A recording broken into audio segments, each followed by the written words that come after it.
Hello and welcome to Moments with the Master. I am here with Father Josh to talk about the readings for the seventh Sunday in Epiphany. Yep. Okay. And they are Samuel chapter 26, various verses, Psalm 103, 1 Corinthians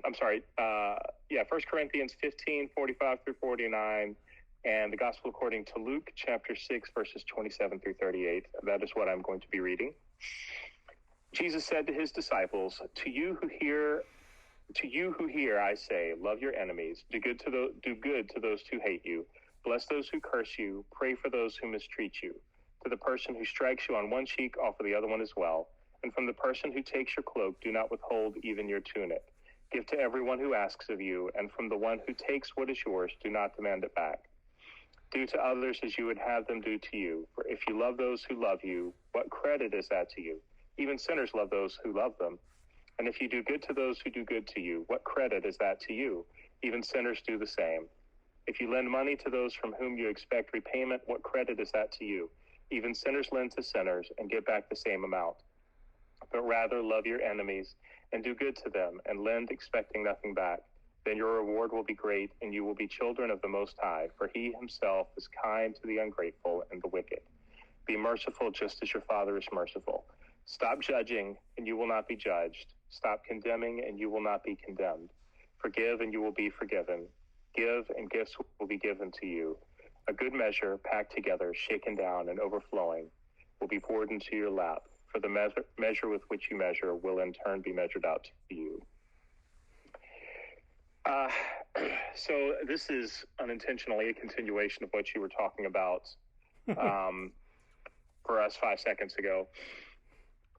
A couple of stories. The priest he said he wanted to preach a very quick sermon, and he talked about a young girl an 8-year-old girl who was killed in a crossfire in Chicago. And the mother got on television to say that she forgave the one who was responsible for her death. And talked about, she didn't know what path might have led that person to where he would participate in that. I heard an even stronger story on NPR once about a man, I think he was a pastor, whose daughter was robbed, raped, and then murdered by a young man. And not only did he get up in the court and forgive the man, he started writing him after he went to prison. Oh, wow. And the guy wrote back, and they became family. At one point, he actually asked him, it's heartbreaking to hear. He asked him what actually happened, and the guy told him. And by the time, I think that he was eventually executed, but by the time that he was executed, the father of the victim was calling the young man's son, and he was calling him dad. Wow. That's pure Jesus right there. There's the story from Les Miserables, which I realize is just a story, but where the bishop, Jean Valjean, robs all the silver from the bishop and he brings them back. I told a story about it. Actually, I had a policy in prison that I tried to follow this specific verse. I didn't. There were drug addicts who would have kept taking from me, but so what I measured it out like this. I would send messages for anybody. I would get Joe to text messages for anybody for free. I would lend to anybody, give to anybody one time, no matter what. I didn't care what the reason was. And then that was it, because I felt like I was taking from my family just to give to people who kept taking from me. One of the interesting things was I found out how honorable most of the guys that I was down with were in a way that I would not have found out before, because they didn't care that it was a gift. It was imperative to them that they pay it back. Yeah. But the hold up, let me get down to this last thing. First of all, I think from this verse, from this reading, the thing that most people latch onto as a life verse is, and gifts will be given to you, good measure, packed together, shaken down, and overflowing. That's the part that is latched onto as what we should take away from that. Right. They forget about the fact that all the previous, it's like, do all this stuff and then. Mm-hmm. Or they'll say it in the sense of give to the church and God will give back to you. I hear a lot of televangelists say that kind of thing. Real quick, there's and this is going to be an abysmal translation because I have it in English and I have the readings in English and Spanish.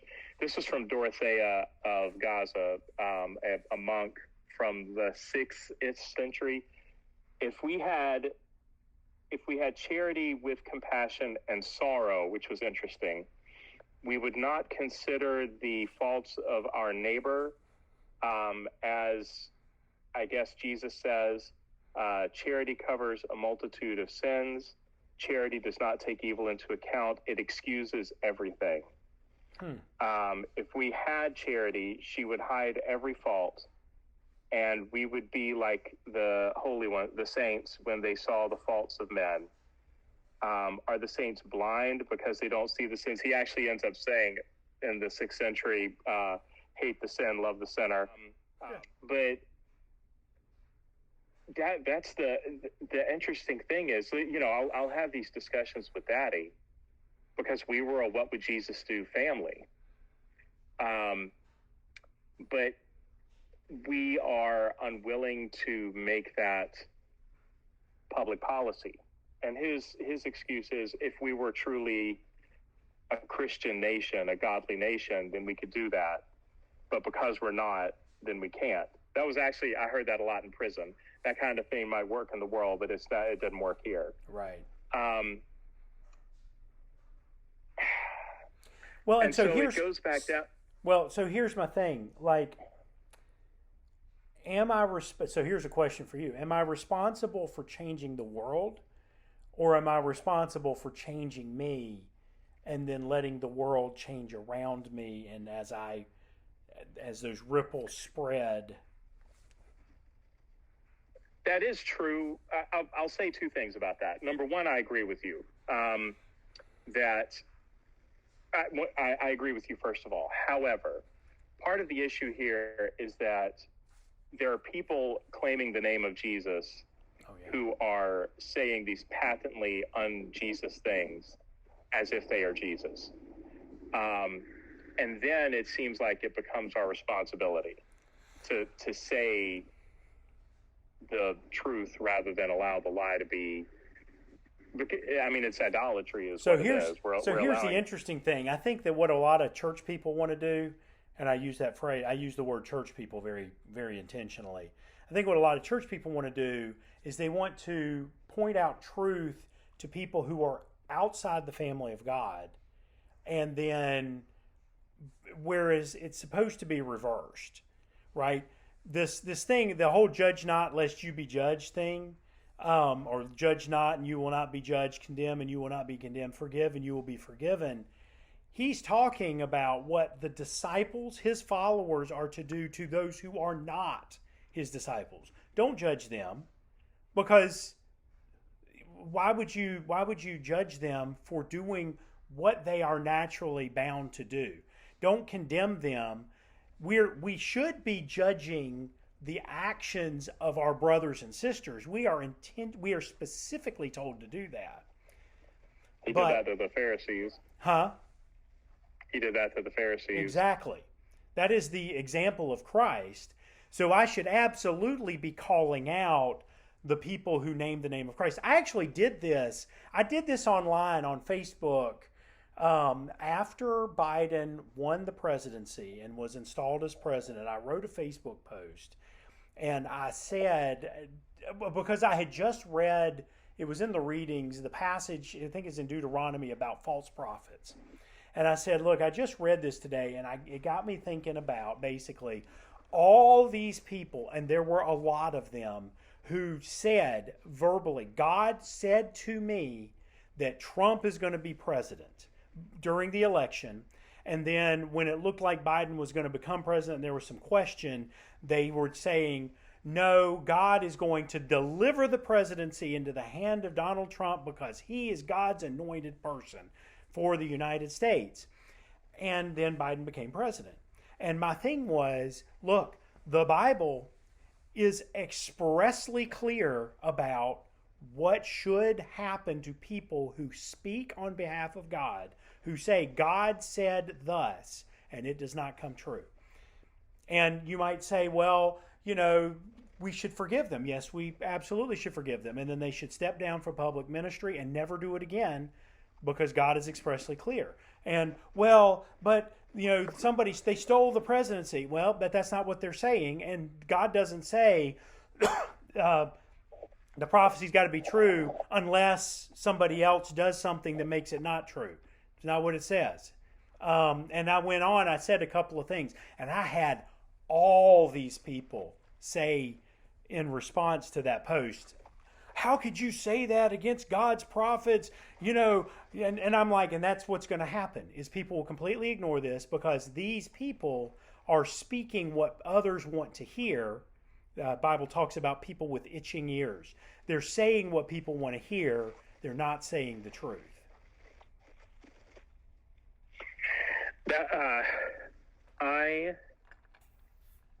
Moving on, there was another aspect to that I've been thinking about recently. There was a time when everyone, including not necessarily religious people, talked about forgiveness. It cannot be overstated exactly how much what we call humanistic thought today is different from what was humanistic thought in pre-Christian times. So much of what is considered humanism today is directly derived from the effect that the church had on the culture. But what's happened recently, it started after the Charleston shooting and got more pronounced during Me Too and even more pronounced in the second Black Lives Matter movement, is there's a lot of people who've been saying this forgiveness thing, forget about it. Justice and vengeance is what we, and punishment is what we should be looking at, no longer forgiveness. But it's not coming from the church now, it's coming from the secular culture. And it is interesting because I'm seeing this anti-biblical pagan idea become part of, become more and more accepted. When you listen to people talking about this kind of stuff in the future, see if you don't hear them starting to say that. Because I've said it to a couple of other people, and I may be the only one that's hearing it, but I'm pretty sure that I'm hearing it more and more. Anyway, what they do or don't do, and by they I mean non-Christian Christians and pagans, is irrelevant. The bottom line is that for me, there is a command, and not just a command, but an example that I am bound to follow. Yeah. Anything else? No. Good stuff. Oh, except, I say that, and then I say, I have realized I talk a lot more in your videos than you talk in mine. I don't know what that means. You may have, those of you that are listening, all 5 of you may have some thoughts about that. I will say, if you want, here's a takeaway. If you want the blessings of God, pressed down, shaken together, and running over, do what he says in the preceding verses. And if your blessings are not pouring out, pressed down, shaken together, and running over, maybe think about what Jesus said in the preceding verses. I'll say one other thing too. I have noticed something with people who have oh God, I really hate to say this because I am not excusing, I'm not saying how people who have experienced trauma should act or excusing people who have caused trauma. Mm-hmm. I of all people don't get to do that. But for people who have experienced great trauma, what I've noticed is the ones who were able to forgive have a greater freedom and are able to function in a more function better without what happened to them constantly weighing them down. And the ones who continue to live in it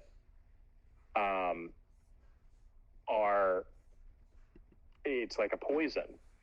And that just that freedom itself is something that is worth the forgiveness.